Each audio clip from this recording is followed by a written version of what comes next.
Cheers! Welcome to Culture Night, where each week we drink fancy wine and watch popular movies that are in some way culturally significant. I'm Andrew. And I'm Sarah. And again, we want to thank everybody for listening. Whether you're listening on any of the podcast platforms or watching us on YouTube, if you are enjoying what we're doing so far, if you want to give us hit the subscribe button and rate and review the podcast, and let us know what you like, what you don't like. Smash that like button, ring the notification bell, all of those things. All the things we're supposed to say. Yeah. Oh, and we're here for episode 7. Yeah, I think we are now at the average time before a podcast fails. So if we make it to next week, that means we have beaten the average at least. So we'll leave you on a cliffhanger at the end of this one of whether or not we'll make it back next week, but stay tuned. All right, let's jump into some podcast business. Just going to start off real quick by apologizing for how tired we sounded last week. We had a rough week with babies, our 2 kids, and time change and lack of sleep, and it was tough for me to listen to because I could tell how tired we were. So hopefully you listen on double speed. I feel like, it's hard to tell when you watch everything on double speed, or triple speed, but I feel like we just kind of looked a little tired in the show, but hopefully it didn't come over on audio. And I'm going to try to do a little bit better about speaking directly into the microphone this week. I tended to look around and look away, and I think your level sounded great.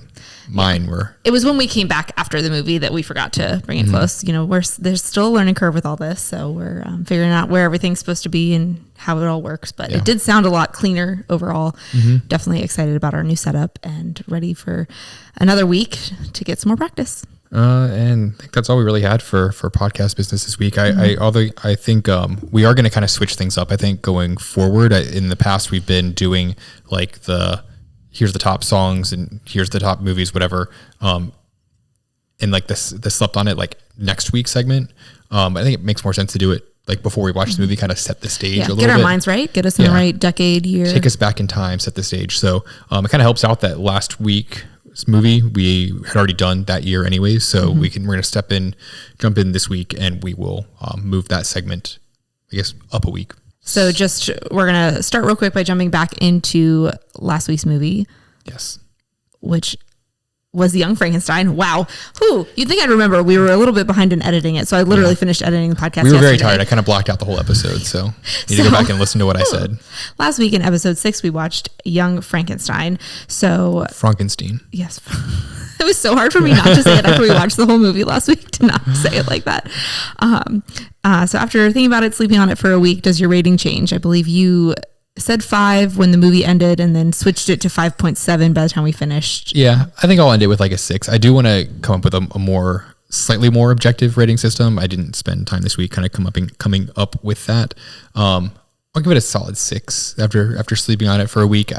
It was kind of, quotable, and I think appreciating it for, not taking itself too seriously. And, it did stick with me a little more than some of the other movies have. So I'll bump it up to a solid 6. I don't even remember where I've rated most of the movies. We need to kind of keep a running list somewhere of what we rated them, just so I can kind of comparatively say, yes, I think this one was better than that one, worse than that one. We'll put it right here in my rating, maybe. You can get started on a website for us where we can have all of our movie rankings. I can do that.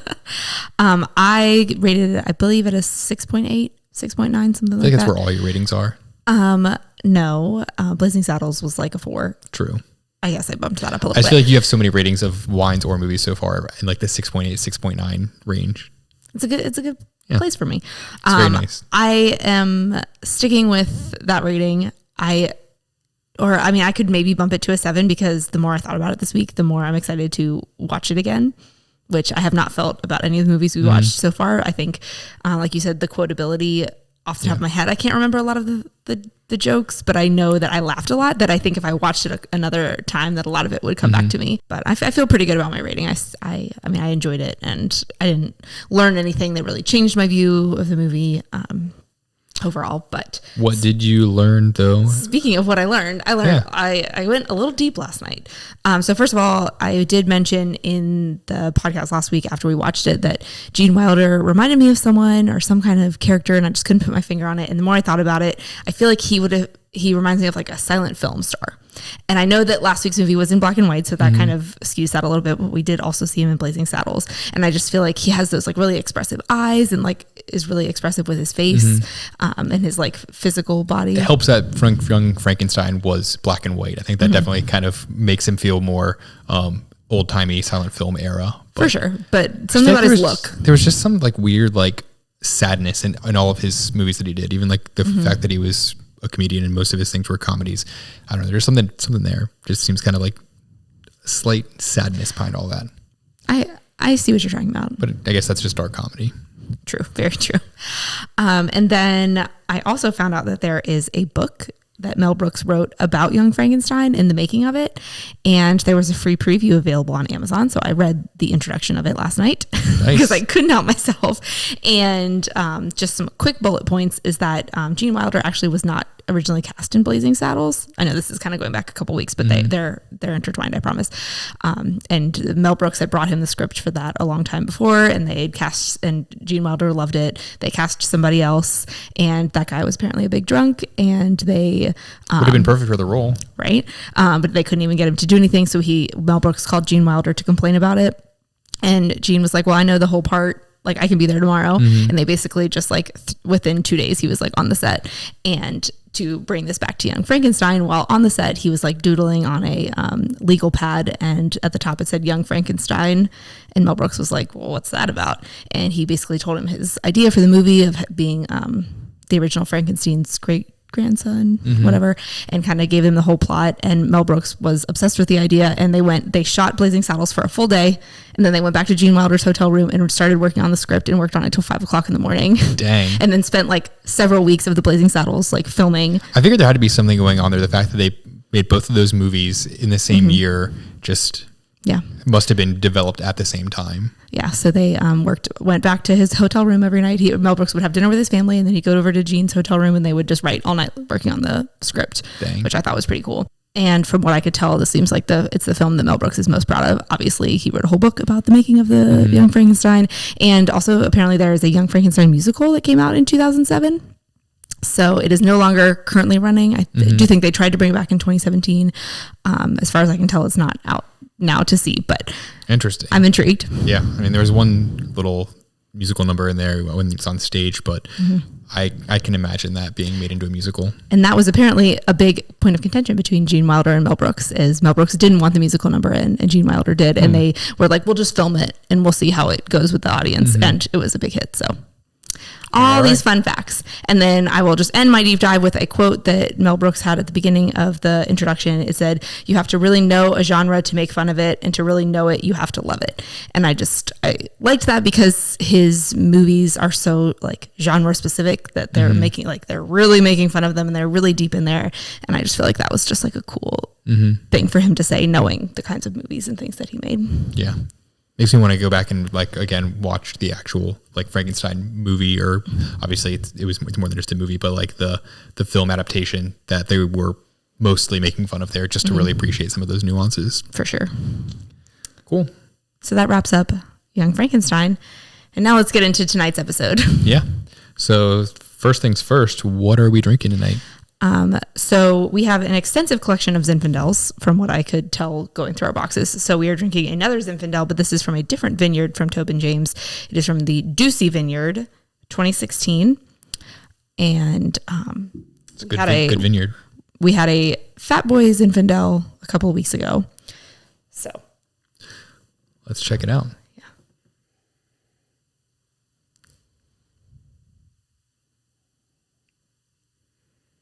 Not really getting a whole lot.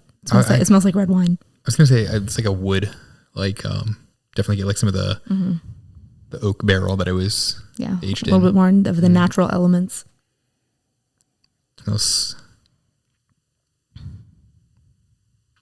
can't put my finger on it. Like slight.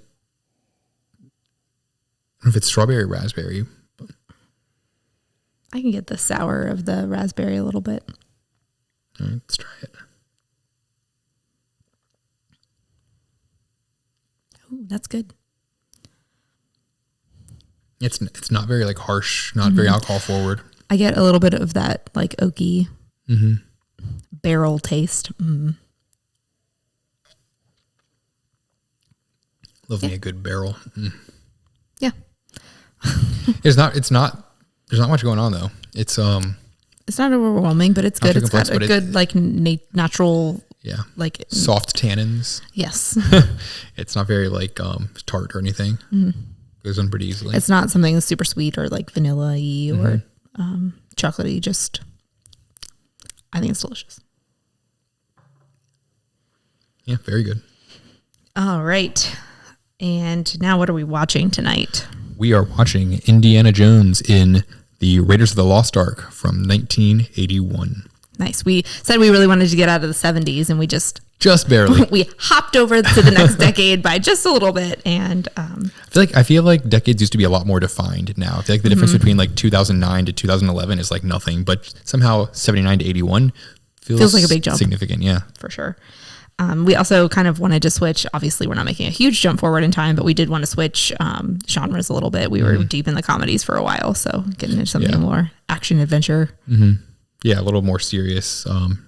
So should be fun. Nice little change up. But yeah, let's set the stage for 1981. Get ready to go back in time. Yeah, that's the time machine there. The top 3 movies released that year were Raiders of the Lost Ark with $168 million. Second was Superman 2 with $108 million. 9 to 5, which I've never heard of, at $96 million. And then the movie Stripes, which I have seen and heard a lot about, was fourth at $85 million. I've not seen the original Superman movies. Might be something interesting to add to our list at some point. I might have seen the original. I'm not sure. Yeah, I just recently, like in the last year, watched the like Superman remake, the I feel like I've seen the original one. But it would be interesting to go back and watch that for Culture Night at some point, see some old school superhero movies and see how they compare to like the Marvel and DC movies of today. Because they've now gone so totally dark, so serious, except Marvel movies have a much like funnier comedy side to it too. They're like their own thing. I don't know. The top 3 songs released that year were Betty Davis Eyes by Kim Carnes, something. Endless Love by Diana Ross and Lionel Richie. I have heard that song before. Heard that one. And Lady by Kenny Rogers. I'm not sure I know that song particularly, but I do know Kenny Rogers. I might if I heard it, but off the top of my head, I do not know it. But that's what you'd be listening to on the radio if we were back in 1981. Current events, I just quickly looked up who was the president, and Reagan had just assumed office in January of that year. So this was the very beginning of the Reagan presidency, if that puts you in the mindset. I really just feel like I've traveled back in time. I feel like my brain is ready to go for this one. Yeah. But so have you seen this one before? I have. I definitely saw it once or twice as a kid. I went back and rewatched.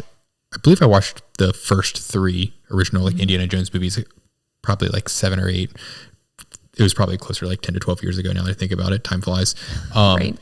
And so I get them all kind of mixed up because I watched them all like back to back almost. So I couldn't tell you too much about it because I don't know which one exactly this is. I remember like the famous like running from the boulder when you like snatch whatever replace thing. So this is the one the Disney ride is based off of? Or is the Disney ride based off of? I think it's based off several of them. Can you all tell what my knowledge of this movie is? But I was going to say, we definitely sat through and watched that Disney reenactment thing at MGM. No, yes. Hollywood Studios. No, MGM. Hollywood Studios. You always call it the wrong thing. It's Hollywood Studios. I will say I do think I did see this. I feel like I watched a lot of movies as a kid. I have not seen it as an adult, so I don't really remember all the plot points and stuff. What I know is that scene with the boulder and the coins and whatever. Yeah, I remember my mom like saying like, "Oh, it's Friday pizza night. We're gonna watch a movie," and sitting at the coffee table and eating pizza, and we knew we were watching Indiana Jones. But I probably went to bed like 20 minutes into it because I was so young. But yeah, I'm excited to kind of rewatch this, especially now that we're looking at it with a much closer lens. For sure. And I also, because I mean, it's been so long since I've seen it, part of me, and because of what we've been watching the last couple weeks of the, especially the Mel Brooks movies that are satires of a genre that I don't know whether or not this is going to be funny, like have any comedic bits to it. Obviously, I don't think it's as dramatic of a satire as Mel Brooks. Family adventure thing. So, but like, is it going to be like a true serious kind of adventure? I mean, I assume it has some comedic bits to it, but it's hard to go from these extreme satires of these genres to then, oh, we're switching genre, we're going to action. Like, is it going to be a satire of an action, or is it like? I think it's going to be like mostly action adventure with like a couple little funny bits in it. And that's what I think too, but it's hard going from these types of movies to switching to something else. And I feel like my brain expects one thing, and even though I know that that's not what it's going to be like, that I'm excited to see this and to compare it to all the other things that we've seen. So without further ado, should we hop in? Let's hop in. Do we need to like swing on a like rope or some kind of like? I'll go get my my lasso and my whip. Too bad we don't have hats and satchels and all that kind of stuff. Well, I guess we'll just have to drink wine instead. Yeah. All right, Indiana Jones.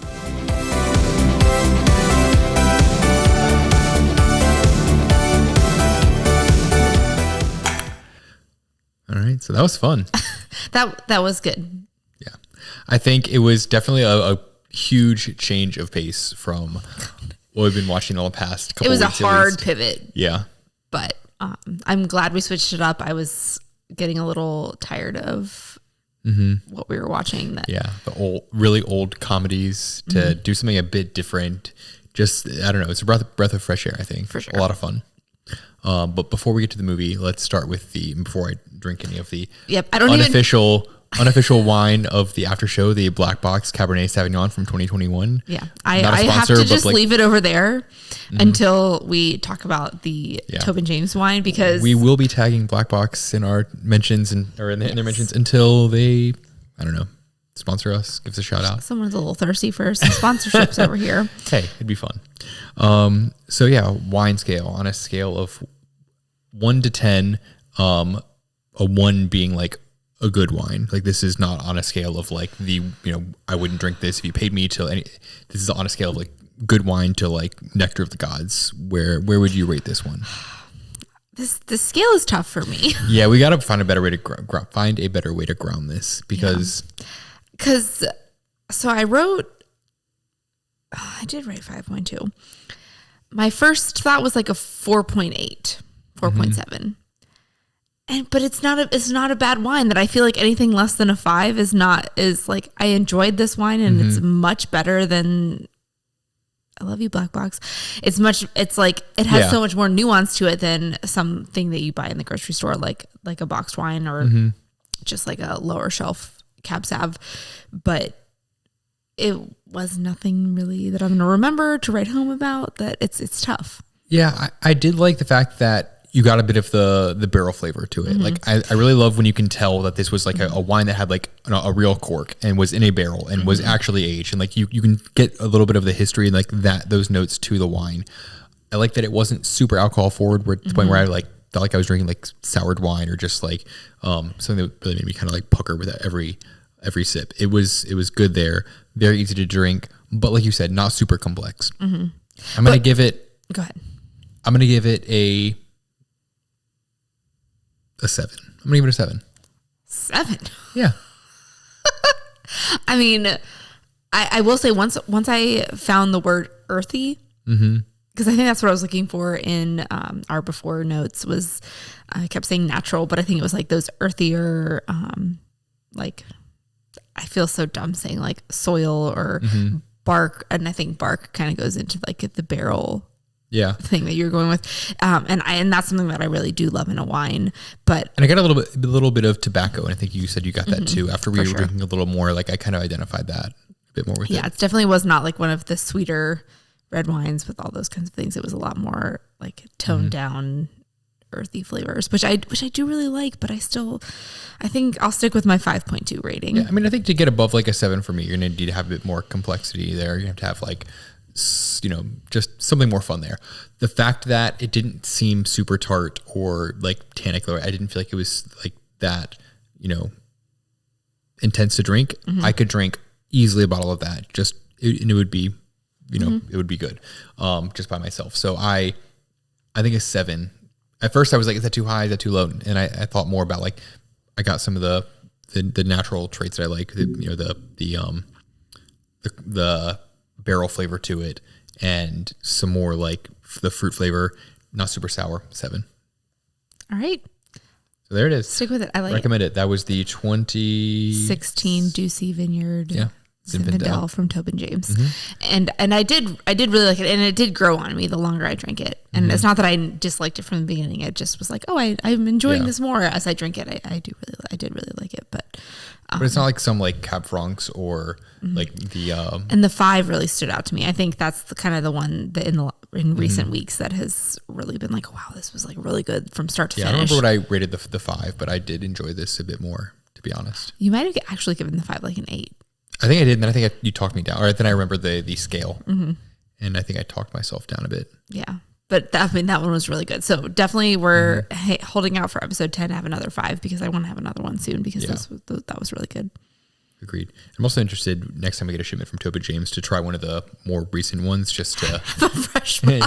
just in case we haven't been the best at keeping our wines super. Because well although to us 2016 conditioned. feels like yesterday, it was a lot of years ago. That I was going to say 4, but that's not right. It's 7, 8. 7 or yeah, depending on when. That's yikes. All right, movie rating out of 10. Oh, I didn't have this one prepared. Yeah, I'm gonna give it a. Well, first of all, speaking of rating, we did not mention the and what is it? What is it called? The movie whatever rating. There's an actual like association that rates these. This is the MPAA or something. That sounds very official. I have zero clue, but sure. It was rated PG. I think it wasn't quite as intense as like Young Frankenstein for being a PG. Obviously a whole lot of kids grew up with this and loved it. It wasn't too over the top with some things. There was some like a bit of swearing, a bit of nudity in the background, like the paintings, not of the characters. There was like a lot of violence. Yeah. For a what I would consider a PG movie. I think this would be rated PG-13 nowadays. I think it was a PG sign of the times of the early 80s. But didn't seem I could watch this with our kids in like a couple of years as opposed to Young Frankenstein, which I would feel like had a bit more there's a bit more maturing that needs to go on before kids watch that. Yeah. Anyways, the movie rating out of 10. Did you go first with your wine rating or did I go? I think I went first with my wine rating. I'll go first with my movie rating. I'm going to give it an 8.8. 8.8? Mm-hmm. Can you give me a little background on that before I give mine? It was just really kind of enjoyable. I really liked the acting and I thought Harrison Ford's acting was actually really, really good. There were some times where I could tell he was very much not just like, I don't know, just saying the lines. The way I could see his like eyes flicker, especially in the beginning when he was going to the chalkboard to draw the diagram of the staff. The way his eyes kind of flickered to it before of like, I need to find some way to draw this. No, it's okay. Oh wait, they really need me to draw this. And it just felt very natural. I thought the acting was good. I thought that the movie itself was just very fun. Very enjoyable to watch. The stunts were good. The storytelling was good, and yeah, I felt like I had a smile on my face for a lot of the movie. All right, not as quotable as a lot of movies, but I feel like so much of this is more in the stunts and the acting and that. So I think I kind of feel like you did last week, where I was like, it just felt like it was really long. Like they got one thing and then something else happened, and then they got this and then something else. Like just was like, I was like, okay, I'm kind of tired. Like, we get it. It's an action adventure movie. Where like I feel like I really want to give it like a 6.8, and I hate that that's my like that's your number. My go-to number because I did enjoy, and maybe it's because we switched genres completely and all of that stuff. But by the end, I was just, and I felt like a little bit for me, the story was a little bit hard to follow. Like, why exactly are they doing this? And maybe was too not paying attention, but I think I agree. I think you could probably watch this 20 times and still pick up on details of things they mentioned that just, I imagine there's somewhere like a 6-hour version of this movie in George Lucas's mind where they probably cut a whole lot from the original script, filmed a lot more and cut more of that. Because I agreed, it seemed like it kept going towards the end of like, oh, they're here now, they're on a submarine now, they're they keep going and just keep going. it did seem like it was. They got the Ark. Now they're on a boat.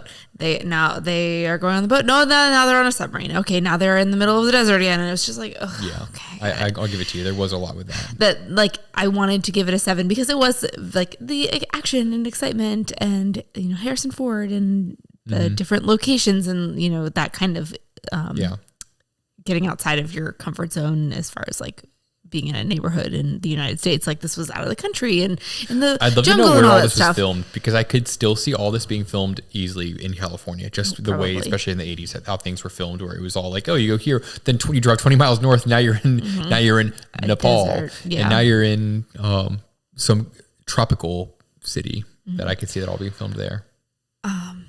But anyways, like I wanted to give it like a 7.2, but then it just kept going. And I really hate that I keep hovering around the same thing. Cause like it's a good movie, but I feel like the 6 is a good place. Like is a good movie for me, but I feel like nothing we've watched yet has like really been in the 7s. Yeah. For me and what I look for in a movie. And so I don't know, I'm kind of between like a high 6, low 7. I can't really nail it down. I get that. I also do wonder, because it seemed like some of the scenes were remastered better than others, that I wonder if this was like an extended cut. Oh, that's maybe. That maybe, I don't know. I think when I looked it up, this was the actual runtime. So maybe it just is some of the transition scenes weren't as well. Yeah. That remastering was very distracting. Yeah. So give us a summary. Yeah. So there's a lot to unpack here. So Indiana Jones is a professor at a school. He gets tasked with recovering the Ark of the Covenant, which I honestly did not follow too much of the whole history behind that. Seems like there's some sort of like biblical Old Testament reference or something. He travels to the Middle East and is able to somehow deduce the true location of this Ark of the Covenant while thwarting Nazis the whole time. A whole bunch of crazy over-the-top fight scenes ensue. He finds the Ark, loses the Ark, gets the Ark back. Turns out it's a big trap the whole time, and kills off all of the Nazis, and he gets the girl in the end. And I love that summary. it was a lot shorter done. summary. I feel like I didn't leave out too much, to be honest, because a lot of it is just a lot of the runtime of the movie is just a whole bunch of choreographed fight scenes. But all right, so that was Andrew's summary. Here's what the TV says. An intrepid archaeologist and adventurer must contend with a group of Nazis in his search for an ancient religious relic that affords the power of world domination, something I totally missed while watching it. His quest takes him across the globe with danger at every turn. Yep. I think we said the same thing. I think both equally sum up the movie well. Honestly, this is also like the shortest synopsis that we've had from the For sure. Wherever this is, the TV's. I guess this is This one is from Amazon, wherever it's pulling it from. Short and succinct. Yeah. Danger at every turn. That's for sure. Just when you think you got something, it's taken away from you. So, was this movie what you expected? Yes. Yeah. Wilderness, jungle, desert. The whip. He had his hat. I will. Yes, it was what I was expecting overall. The set in 1936 Nazis, World War II, not what I expected. I don't think I realized that there was a lot of that. Yeah, that was one of the big things that I remembered was the whole like Nazis melting at the end, especially. Yeah, definitely. And having been to Disney World, where we've seen the stunt reenactment, felt very much the main location of the movie was the set of that, and I can imagine that being very much what you expected. Yeah, I mean, I don't think there was too much of a surprise there. 80% what I expected. The whole set in the past, Nazis was very surprising, and it changed a little bit of it. Enough of it for me where I can't say it was totally what I expected, but yeah. How well did it age, and / could it be made today? How well did it age? Well, could it be made today? Yes. I think there's a lot more to unpack there. I think it aged. In a quick summary, I think overall it aged well, and it could be made today. Aged well. The stunts were really fun, and there wasn't a whole lot of like cringy CGI there. Could it be made today is interesting because it did take place in the 1930s, and it'd be pretty easy to remake a movie today and have it take place in the 1930s. A big difference, though, and something that I found interesting, is the way that like the classic movie villain has kind of aged over the years. Like, it used to be, it's the Nazis. Then suddenly it was like, it was the Russians. Then it was the, I don't know, like North Koreans, like just the general. And then also like the Middle East back in the early 2000s. True. That's all very that true. I feel like that was such a very like sign of the times of we're making something in the 80s, middle kind of Cold War Reagan times, that still focusing on the Germans there. That I wonder how that would change now. Obviously, they're still making Indiana Jones movies. Harrison Ford is still alive and still acting in the Indiana Jones movies. If they were to remake this, it takes place in the 30s, 40s. So obviously, the Nazis would be the enemy, bad guy. the bad guy, the bad guy, the easy bad guy there. But I wonder if it was remade with a slightly different script, if they would still choose the Nazis, or if they would choose something more. I mean, I think it's all about the setting. I mean, I looked it up. It was set in 1936. Yeah. So but if you remake a movie, it doesn't have to be be set in the same time period as the original. Sure. Would they choose to set it in a different time with the current Middle East, and have that be kind of the backdrop of the movie, is all the political unrest that is supposedly big, and I don't know, would they choose a different direction with that? Could be interesting for sure. I will say that maybe it was just how it was shot with the stunts felt a lot more obvious, like it was stunts to me, as opposed to believing that it was like fighting, or that he was going to be hit by this thing that's coming out of the wall, or especially more at the beginning. I noticed it where it just didn't feel super believable.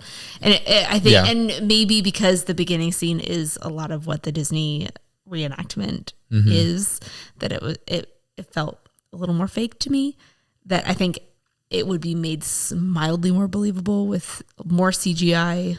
And I think a lot of the stunts in this were like, okay, you have to wait till this hits at this mark. I mean, it was a lot more like, but I think timing. that makes it a bit more fun. It's almost like watching a musical and saying, oh, that's not real, because they wouldn't be singing the whole time. I think a lot of the stunts there are almost, it's part of the movie. It's very much planned and very much set up in a lot of ways, but that kind of adds, in my opinion, to the fun. And it's more impressive. It's definitely more impressive from a acting, choreography, stunt team standpoint. Like, I definitely appreciate that art of that a lot more, but I think it would be more believable as an audience member of, oh, he's waiting for that thing to hit here to do this, or I don't know. And I think if it was made nowadays, it'd be a lot more like CGI and things to make the shooting and the fight scenes look a bit more real. But I think the stunts, obviously having a whole attraction at Disney World made after it is about the stunts, is a big selling point of the movie, is that it's about the stunts, and it's almost like a character in the movie. For sure. And I mean, I very much appreciated the art of that, and thinking of how much planning would have to go into all of that just to get everything right, just in the opening scene alone, let alone the whole rest of the movie. Yeah. It's crazy just how much also the opening scene doesn't really like leave that much to the rest of the movie. It seems kind of like separated from everything else, but it definitely set the stage for the fact that there was going to be a lot of like over the top like stunts going action. Did they say the title of the movie, and does the title fit the movie? I think the title definitely fits. I don't think they said the full title. It'd be way over the top if they said Indiana Jones and the Raiders of the Lost Ark. I think they said the Lost Ark at some point. They definitely said Indiana Jones several times. I don't think they said Raiders of the Lost Ark or Indiana Jones and the Raiders of the Lost Ark. That would feel that would discredit a lot of this. They would have to break the fourth wall and like look straight at the camera and say, "Oh, Indiana Jones and the Raiders of the Lost Ark. We found both of them on this submarine." No, that would be pushing it a little bit. Yeah. Were there any actors that went on to do bigger things? The mom from The Sandlot, I think Karen Allen was the actress's name. I mainly know her as the mom from The Sandlot. And John Rhys Davies, who played Gimli in Lord of the Rings. And those are the two main big actors. Oh, also Paul Freeman, who was the other archaeologist.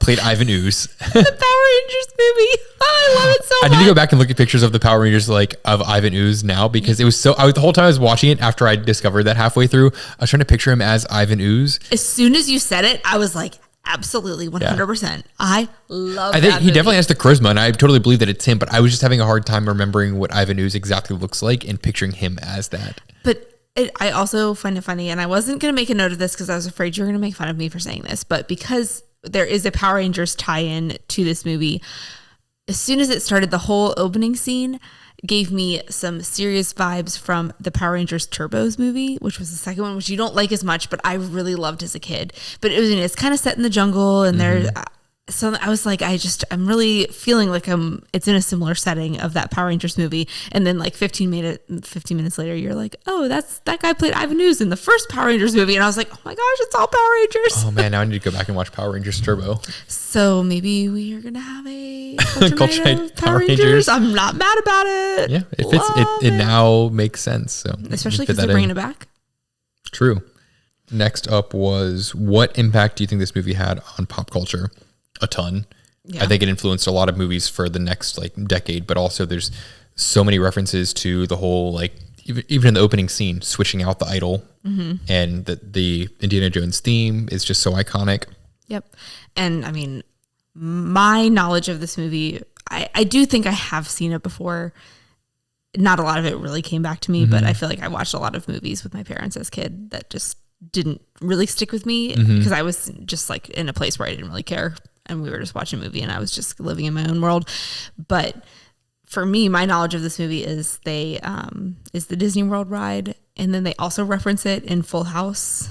Of course. And it's also referenced in a lot of things too. So my knowledge of it more is probably from the references than it is from the actual movie itself. But I think it played a big role. I wonder how many movies use like the whip as like the main, I don't know, accessory before this, if this was like just kind of a thing that they did, or was not making reference to older, not Westerns, but like movies, archaeologist adventure movies or shows, or if he really kickstarted that. Cause I think there's so much of like, oh, I'm an adventure archaeologist. I use my whip to get around and swing across and like hang underneath of cars and all the things. And I also just loved where he got the money to go and search for the Lost Ark. And like first thing is like, make sure I got my whip packed. Like, I mean, the first thing he pulls out of the closet and then his gun after that. Yeah. But the whip was first. Yeah. Meanwhile, James Bond gets his whip, but it's more of a car whip, not like a whip. Are you going to judge me when I tell you that I don't know that I've really seen any James Bond movies? I didn't think you had. I just was hoping you were going to look for the drum, the didn't. I know. I've really got to learn the sound buttons here, but I thought that was a pretty good joke. We'll get them programmed so I can start. And do you feel cultured after watching it? Yes. I mean, it's referenced in a lot of things. I do believe I've seen it before, but just to have it fresh in my mind, seeing it as an adult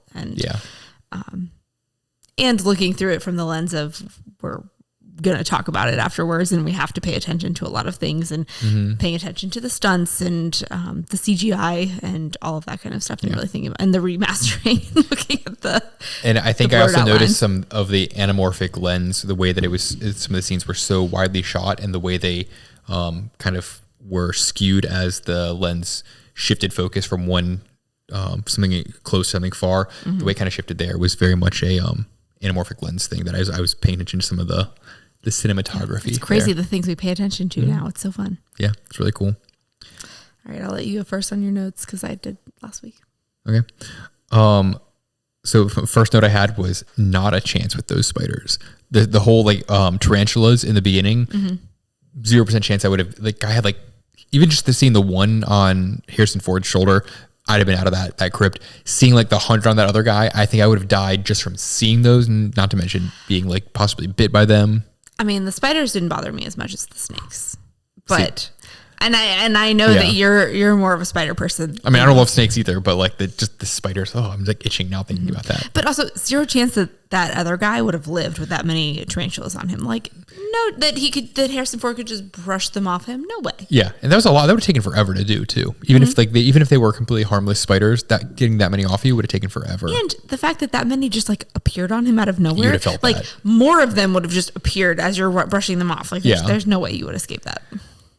And then I also want to know who is setting all of those traps or resetting them, because obviously the trap came and killed that one guy, and then they're walking through and they see like another, like they see the remnant of the trap, or like shoots in the out movie, again. not just the stunt coordinators. Like in the as the movie, like going like if that was a real like crypt or tomb and you were going through these traps, is someone going through and like resetting these, being like, oh, we caught another one going through, and I'm the long lost heir of this, whoever had this treasure, or is this trap so elaborate that like after 5 minutes there's something that like somehow automatically resets this trap? So it's weird to me. And also the fact that there was daylight in the opening tomb, crypt, whatever they were going into, and also when they were getting the Ark, there were scenes where like, oh, they get completely locked in this place, but there's daylight. If there's daylight, then that means there's a shortcut to wherever you were going. I mean, I made a note of it too, is there was a lot of lighting that did not track with the actual location of the movie. So especially towards the end, a little bit of movie magic there. Right before the famous like airplane, whatever, boxing thing. They're locked into this crypt with the snakes, and then he somehow finds another way out and comes out right next to where the airplanes are. Like, so they landed and they were like, what are we doing? We're looking for this Ark. Do you think it's over in this building right next to the airfield? No, definitely not. We're going to go over here and start digging in the hole. Should we check this thing out that's right next to the airfield? Not at all. Why would we look in that? A lot of plot holes. Just a lot of plot holes. Yeah, just kind of seemed a bit of an overlooked thing. I mentioned that Nazis were an easy villain then, and it's interesting, like as kind of a snapshot into the 1980s of like what was the villain. I feel like if the movie was made like 6 years later, it would have been the Russians. Probably. I have, how come people don't wear robes like that anymore? When Indiana Jones answers the door with his whatever professor, friend, boss, whatever, he's wearing like a really nice elaborate robe. Like a velvet robe with a nice like collar on it. And I think that was acceptable. Like friends are coming over, I'm just gonna put on my robe while you're here and we're gonna hang out. Like he really needed to light up a cigar. Yeah, it looks very nice. I wish I had a robe like that looked that nice. I don't know if they make those anymore or if it's just not a thing anymore. I mean, they make it's 2023, they make everything. So I'm gonna go on Amazon and get myself a nice over the top robe. Jeez. Lord help me. But next on my notes, I had water planes. So he escapes that first whatever place on some sort of prop plane over the water that takes off. But then when he's flying then from looks like San Francisco to Nepal, he gets on an airplane and they're like docked on the water. Yeah, I've never seen anything like that before. That was wild. Yeah, I need to like do a deep dive. Were those like a thing at the time? Is that kind of like showed up on the docks and you got on your large plane? It was like a double decker plane too. Yeah. And it seemed not very aerodynamic. Then I'm like, was this supposed to be some sort of like futuristic thing? And then I'm like, no, this was in the 80s of a movie that took place in the 30s, 40s. So like, did that used to be a thing? I'd imagine that planes more likely would have just had a super long runway then, especially for such a large like cargo looking plane. That I needed to do a look into why there aren't water airports anymore. I mean, it'd be pretty cool. Yeah. Especially for like flying from some sort of like harbor to Nepal. Just seems very, very intense. And then Marion, is that her name? Her opening scene where you see her just in a drinking competition. Whatever game that was. Yeah. I couldn't drink that much apple juice. Do you think how many shot glasses she had out there? And that's supposedly some sort of like alcohol. I feel like that is enough to kill anyone. And she's a tiny little girl, and supposedly it's not believable at all. Saying like, oh, she's so tough because she's a tough girl. She can totally outdrink this guy who's got like 300 pounds on her. Not a physically chance. Impossible. No, nope, absolutely. That's a lot of liquid. Not to mention a lot of alcohol. And then she just gets up and she's just fine, not drunk, just gonna close up shop, close the bar. And then there's she's cleaning out the bar. She has the whole interaction with Indiana Jones. The Nazis come in and there's that whole fight. Everything burns down and she's still just fine. Like 0% believable. Yeah. I feel like Harrison Ford did such a better job acting drunk than she did. and he'd only had, a couple drinks. Or was she just supposed to be like tough? That's her superpower. And maybe it was the talisman that she had, the head of the staff. She wasn't even wearing it. She took it off. True. She was wearing it during the drinking game. Yeah. She took it off after the drinking game. It absorbed all the liquor. Jesus turned water into wine. He turned bourbon into, or whatever they're drinking, moonshine, some sort of Nepalese alcohol, into water. She was hydrated. There was some kind of voodoo magic there because yeah. Yikes. What a fun drinking game though. Oh my God. Then I have John Rhys-Davies in there. Just very interesting. It took me a second to place him. But very much once I figured out who it was, very much sounded like the Gimli that I grew up knowing and loving. I needed to do a deep dive into the fighting scene where Indiana Jones is about to fight the whatever guy swinging a sword around, and it looks like it's about to be this big setup for some big over-the-top stunt coordinated fight.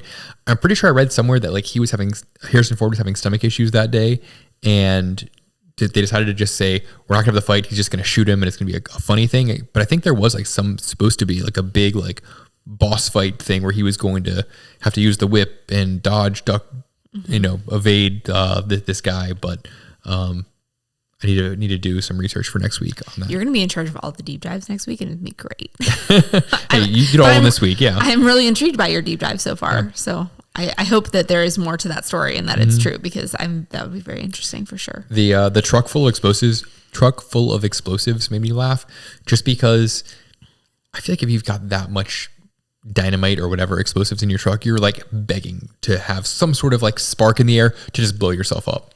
Right. Seemed very over the top, like almost like a Looney Tunes like scene of like just and like they put bombs. They put Marion in the truck to like take her away, and if you're trying to hold her captive, which is I assume what they were trying to do, because obviously they didn't kill her all the times they had. They wanted Indiana Jones to come and rescue her. Don't put her in a truck of explosives. That really increases the likelihood that you're going to lose something that's valuable to you to try to maneuver and get what you want. Imagine being the driver, being like, oh yeah, I'm just in some like Middle East town.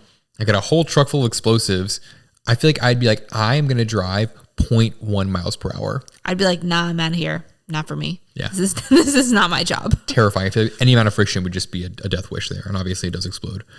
I found it interesting. So I looked up the budget for this movie, because I felt like the sets and the costumes and obviously the stunts and some of the special effects seemed a lot more elaborate than what we just saw last week from Young Frankenstein, which was made 2 years previously. And so I was interested to see, like, was this budget just way above and beyond what that was? But it was interesting because the budget for Young Frankenstein was like $2.7 million. And for this one, it was $20 million, obviously almost 10 times as much. It just seemed like these special effects, all the locations, all the budget should have been a lot higher than Young Frankenstein. I wonder how much, and obviously paying someone like Harrison Ford, I feel like would have commanded a much larger salary or payout than I could imagine Gene Wilder being like, I'll do it for free. I just love doing these movies. He paid Mel Brooks $57 to work with him for writing the script of Young Frankenstein. So there you go. Think they're just like, we're just here having a good time. Yeah. So I found it interesting that the budget wasn't as high as I thought it would be for Indiana Jones. Obviously, also having to pay John Williams to write the score for it just seems like the budget is so much smaller than every movie nowadays. It seems like even if you're doing some low budget Netflix thing, you got to have at least $5 million on you. But interesting at how the special effects looked really good for such a low budget. For sure. I want to know who is feeding those snakes though in the crypt. There are I don't even want to talk about the fact that they were even in the movie. 1,000 snakes. But very valid. As soon as they opened that, I was like, that's not realistic. It's like, what are they surviving off of? Just like the Ark itself? But I guess they're supposedly coming in through that hole that wall they exited out of. But they're in the middle of the desert. What are they eating? Right. There's no water. That there are that many. Yeah. Oh my God. I'm going to have so many nightmares tonight. Oh my God. I can't Don't worry. They're going to be dead there by the time they get across the desert to you. It's, oh God, is the worst. No. So many snakes. And I just want to know who's feeding those snakes, who's resetting these traps, all of those things. A lot of behind the scenes questions of the storyline that just don't.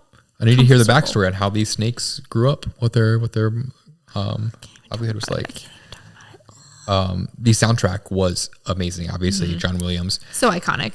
And I just wonder how much of this movie is successful because of that. What, like, how different would it be with a we're going to use like some songs from the time, some like modern rock song, or we're going to hire anyone else to do it. The same way I feel about Home Alone, where the soundtrack just takes a movie that could be mediocre and just completely elevates it. Obviously, both of those movies are really good in their own rights, and but I mean, I feel happen to have a good soundtrack. But that kind of goes back to what impact do you think this movie had on pop culture? I feel like the soundtrack is a part of it too. Like as soon as you hear it, you know exactly what it is. Yep. Yeah, just very iconic. But even beyond that, and it did sound very familiar to the Star Wars soundtrack in so many ways, especially being made almost at the same time. I felt kind of silly thinking that, but that makes me feel better that you think that, because I've never seen Star Wars, or I've seen one of them one time. Maybe I've seen two of them. I don't know. I don't know anything about Star Wars, so I felt like, oh my gosh, I'm gonna be so judged because like I feel like they sound similar. But hearing you say it's like not the main Star Wars theme, but I don't even know what to say. It's like one of the Jedi themes where I imagine it being like a fighting or the like love theme of Star Wars.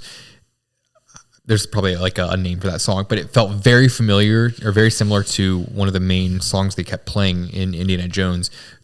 It just almost is like it started the first like 8 notes the same, but the ninth, instead of going up, it went down. Just very, very similar to that. But again, very iconic. And I thought that it just gave a whole different feeling to a lot of the fight scenes that I would love to see how different they would feel if someone's like done a deep dive onto that, or had a YouTube video of one of those scenes like recut to a different soundtrack, just how different this would feel. And the last thing I have was the sweat. Obviously a lot of this takes place in the Middle East, but I feel like nowadays so many movies won't show sweat because I don't know if it's the actors or if they just aren't trying to be as realistic, but so many movies nowadays don't have quite the over the top sweat that I think was so prevalent in this movie and some of the older movies. I remember The Great Gatsby, not the Leonardo DiCaprio one, but the older one. I remember that was the first movie that I saw where I was like, wow, people were really sweaty. It makes sense if there wasn't AC and you were in a really hot place, you're gonna have a lot of sweat. And all those lights on you, but and everything. So many movies now, you don't see the beads of sweat pouring down the actors. They might like make their shirt a little damp to say they're sweaty. I mean, honestly, every time I see any actor that's sweaty, I just imagine someone came up with a water bottle and was like squirting them in the face. But probably in this one, if it was filmed actually in some sort of desert scene, you probably didn't have to do that. It was probably just really hot and you just didn't have people wiping all the sweat off. I also feel like to have those like individual beads of sweat, it almost needs to be just like sprayed in your face. I don't know. Maybe it was just that hot. I don't know. I've seen you eat hot wings. You do get the little like beads of sweat. Maybe they just gave them all hot wings beforehand. Or a grape, or like an apple, something to make their nose sweats over nothing. Oh man! So those were my notes, though. What do you have? All right. So yet again, this is the third movie of our Culture Night podcast, where the one scene that I know of the movie happens in the first 5 to 10 minutes. So The Graduate, the whole thing with Miss Robinson was in the first like 15, 20 minutes. Risky Business, Tom Cruise in his underwear and his Ray-Bans, first 5-10 minutes.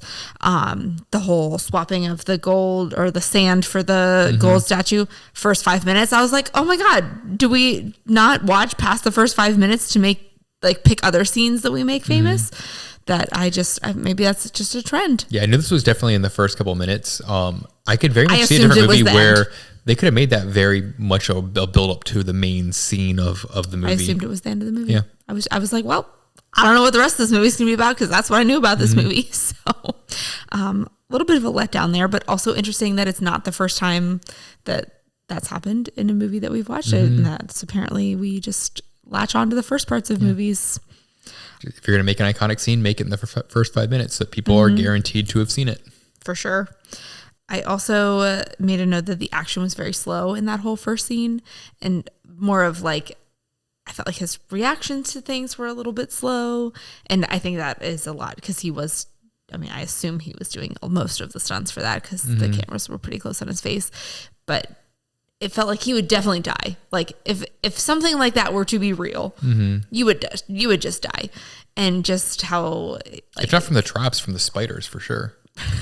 Or snakes. Still concerned about the spiders, but just like trying to get out of that cave in the beginning, and he, grabs onto the rock, which seems like it's kind of loose, but then he holds onto the rope that then kind of slips, but then he's able to get himself up, and it felt Like almost like I mean, it wasn't a parody, but it felt kind of like a parody where you're like, oh, you would obviously like that's gonna come at you, or you're gonna do that, and you would like see it coming at you, and then you duck. But some of those traps, like someone set those up hundreds or thousands of years ago, and they're still like set. Like there wasn't some bugs that crawled in and just like ate the cables. I had a lot of questions about that. That's my big concern is who's maintaining these traps. Well, honestly though, my next note is about the natives and their terrible aim. So maybe they're in charge of keeping the traps. Because after we're going to shoot Harrison Ford is just 30 yards to the in an open field. And these natives have, I mean, I would assume that they would have some good aim if they're surviving with their bow and arrows on the land, that they would probably be able to hit him while he's running. He jumps into the water. It looks like he's like 5 feet away, and they're just like, we're going to use blow darts, and we're going to aim 20 feet to the side of him. He definitely would have died there, 100%. So I think they're probably the ones in charge of these traps because they're just a little slow. And then my next note is, so you see him, he evades all these traps. He's able to escape. He gets the little gold thing. The professor guy takes it back, blah, blah, blah. The idol. And then all of a sudden he's just like nerdy professor in his classroom with his glasses. Where were his glasses does he not need them while he's adventuring? But he needs them in the classroom. I don't know. It's like the Clark Kent situation. It's kind of the vibe I was getting to. Although apparently he was super sexy because the student with the "love you" written on her eyelids. Like, and so I didn't write nerdy at thirsty. First, but like he goes from like leather jacket, whip, hat setup to like a 3-piece suit with his glasses, which for all intents and purposes is a nerdy professor look. That it's really hard for me to buy that he just goes from Indiana Jones adventurer to like Professor Jones in the classroom.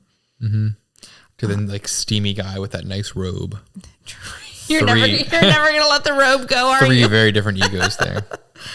And then I did look it up that the movie is set in 1936, so the year is 1936 throughout the whole film, which I felt like I needed to know. As soon as they started talking about the Nazis, I was like, so this is not in the 80s. But also as soon as he was in the classroom and the way all the women were dressed and their hair and everything, I assumed it was not set in the 80s or the present day of the 80s. It didn't seem like it was the 30s though, for the way that it was set. Right? But then like it writing also... a pen on your eyelids that like...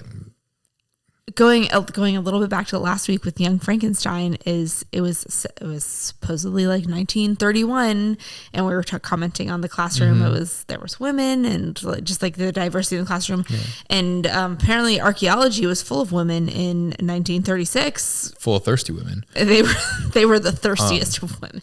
Yeah, I just felt like that. Look, if you gave me that scene with no other context, I would assume that was 60s. With the exception, the hair and the clothes made me think earlier, but just like first 5 seconds, I assumed it was 60s, probably 70s. Like I said, a little bit before the movie was made. That when I saw 36, I was really thrown off, and then they were like Nazis, and I was like, okay, definitely the 30s. Definitely not the 80s. Yeah, that's for sure. And so this didn't end up coming to fruition, but watching this part where these men come in and they're looking for the Ark or whatever, and they're bringing all the information that the Nazis are looking for all this stuff too, everybody felt like they were up to something. Like they were maybe trying to be like spies for the Nazis, or the Harrison Ford's boss, whoever he was. Yeah. He seemed kind of sneaky that I didn't know who to trust. I have some trust issues with the people in this movie. Yeah. And it's almost like a meme, the ending part with the government agent guy saying, we've got top men working on this, top men. Like that's a kind of a meme, but he still seemed like he was up to something. And still seemed a little bit sketchy. And I mean, agree. Is that just like the stereotype of a politician, political government man, is you're supposed to be kind of like up to something at all times? Yeah. But watching it, I was like, oh, are they going to like double cross them and come back in? And they didn't come back until the very end. Yeah. I mean, obviously it didn't seem like the kind of setting where they would join up with the Nazis, but I don't know enough about the sequels, but it feels like it could be something of like, here's the sequel. It's like, oh, these government agent guys weren't up to all good, and here's this huge trove of ancient artifacts they've been keeping under Washington, D.C., and it's going to cause the apocalypse. Like, that seems like it could be Tune in next week for Indiana Jones Part 2. No, we'll watch those. We'll watch those. We'll watch them another time. Yeah. But not next week. Maybe not for this podcast, but we might talk about them later. But yeah, I was suspicious for a while. You mentioned the water plane, but is TSA not going to like pre-check his luggage full of whips and guns and all his violent weapon items? Like he's just gonna fly nonchalantly throwing all that stuff in his suitcase to fly overseas. And I'm like, that would definitely not fly in current times for sure. Yeah, fly. No pun intended. So just flying across the Pacific, then I don't know what the political climate was with all of the tensions going on, but True. He probably I didn't even think about that. Yeah, just missed the Pacific theater there. But yeah, I imagine TSA like going through it now and being like, so why do you have this whip and a revolver? It's an excellent SNL sketch. Yeah. Like Indiana Jones having to go through TSA. And at NBC SNL. They wouldn't care at all about this like talisman that he's clearly stealing from some country. They'd be like, so this whip, your whip or just a whip? Like leather jacket? Does it have some special qualities to it? Just all the things. Yeah. So what are you doing with that whip? Yeah, definitely would be a good skit. And then would no one see them digging in the other location that's not hidden at all? I mean, they're all just they're like in sleeping. the middle of a There's flat no tent. desert. There's no tent. I imagine that the desert gets pretty cold like overnight, but there's all these guys laying there asleep. No one notices. But they go up there at nighttime, it's still daytime. at like 5 or 6 p.m. Like it's getting to be nighttime, but it's not like it's dark out. They went up there, and I'm like, are you unconcerned that there are people over there? It's more believable if it was like 3 miles away or something. Yeah. It was like, it's this big city and they were all the way over here on the other side of the city. He's looking through that like whatever telescope type thing. And I was like, he's going to see something that's really far away, and that's what he's going to go dig at. No, I kept thinking he was going to look up from his telescope. It was right next to where everybody else is digging. I kept thinking he was going to look from his telescope and see like one of the Nazis or one of the guys there having discovered him, because it seemed like he was not being stealthy at all there. The stealth factor was 0 in that whole excavation scene for sure. And then I just have nightmares because that whole... I can't even say it. Snake. I just can't even. I'm not even going to sleep well tonight. It was terrible. My actual worst nightmare. No way would you ever catch me in there. And then Marion's outfits. Like she starts out in her bar wearing, like an adventurer outfit. She's got some like cargo pants and like she looks like she fits the part. And then all of a sudden everybody's like, let me put you in this white wedding dress, or let me put you in this like silk white thing. top, red bottoms, heels, and run through this town. You're setting this woman up for failure. Of course she got captured several times. Like if you're going to not put her in. I don't know why this guy brought a like super elaborate white wedding-ish dress. Right. What was the setup for that? Yeah. It's like, well, let's see. I need to pack my shovels and my white wedding dress and my not one, books, but two, and because she ends up in a second one. Apples and knives. Yeah. I mean, like he makes her have the one in the middle of the desert, and then she ends up on the submarine in a different white dress, and it's just like, what's it with the white dresses? What is it with this guy? Why do you have them on hand? A seamstress. And I don't know. Yeah. Not believable. Really unfair to that character because she just was set up for failure. I feel like that was just kind of like the trope, the cultural time of you've got the damsel in distress and she's wearing this white, I'm a pure, pure girl and I'm wearing this over the top dress and I need to be saved. Dumb. But she was also tough, but also pure. But she can also knock back 8 shots and be fine. Yeah. And then my last note was about the lighting, is that it was inconsistent and very much like, movie magic of this whole dark cave that would 100% be in pitch black dark being just perfectly lit. Like only by torchlight. That was actually just straight white light. Then.